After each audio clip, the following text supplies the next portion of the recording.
Très préoccupé par le développement de la République démocratique du Congo qui devra partir de la base, le président de la République Félix-Antoine Tshisekedi Tshilombo a procédé au lancement des travaux de réhabilitation de l'axe routier Boma-Mwanda sur la nationale numéro 1 en détérioration très avancée. Dès le lendemain de cette cérémonie, l'Office des routes s'est mis à l'œuvre. Le travaux consiste à pouvoir éliminer tous les points chauds et à rétablir la circulation entre le PK21 jusqu'au PK81. 5 mois après le lancement de travaux par le chef de l'État, la route Boma-Mwanda est aujourd'hui en pleine phase d'asphaltage. Toujours dans le cadre du programme d'urgence du chef de l'État, le pont Mambuta-Kubu, dans les territoires de Lokula, au Congo central, vient d'être construit sur financement de la Banque mondiale par le biais de la CFF, cellule du ministère des Finances de la RDC, chargée d'exécution des financements en faveur des États fragiles.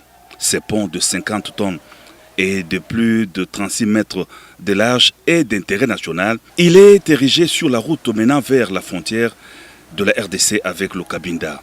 Le pont Mambuta-Kubu, construit après l'écroulement d'un camion emportant l'ancien pont vétuste, n'attend plus que son inauguration officielle. Toute la population qui se trouve du nouveau Voangou avait des problèmes pour pouvoir évacuer ses marchandises parce qu'il n'y avait plus de pont, parce que les camions ne pouvaient plus traverser. Mais maintenant, étant donné que nous avons réhabilité ce pont, les ponts pourront traverser, donc il n'y aura plus de rupture de charge. Une priorité des priorités, l'agriculture est choisie par le chef de l'État comme un des piliers du développement de la RDC. C'est dans cette optique qu'une plateforme des usines de transformation de produits agricoles est en train d'être implantée à Lokula. Alain Lungungu, coordonnateur de la CFF, explique le projet. Son Excellence Monsieur le Président de la République, avec son slogan « Le peuple d'abord », le peuple d'abord c'est ceci, avoir une usine qui permet aux agriculteurs, aux producteurs locaux de pouvoir écouler leurs produits agricoles, c'est-à-dire créer un débouché pour eux.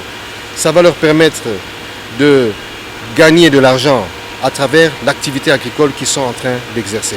Donc voilà un peu l'approche économique du pôle de croissance. Nous sommes vraiment contents que si on multipliait de tels projets un peu partout à travers notre pays, ça sera une bonne chose. On ne fait pas les choses à moitié. Cette plateforme agro-industrielle doit fonctionner grâce au courant électrique fiable. On y a bien sûr pensé. Le projet de développement des pôles de croissance appuie l'agro-industrie.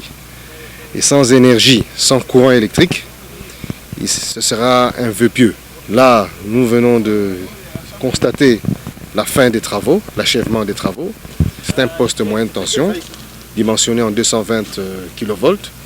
Il y a à peu près une centaine de pylônes qui ont été installés par le projet. C'est une réalisation aujourd'hui qui s'inscrit dans le programme de Son Excellence Monsieur le Président de la République des 100 jours. Le Congo central vibre au rythme de grandes réalisations dans le cadre du programme d'urgence du chef de l'État, des réalisations soutenues par la Banque mondiale, par l'entremise de la CFF, cellule du ministère des Finances.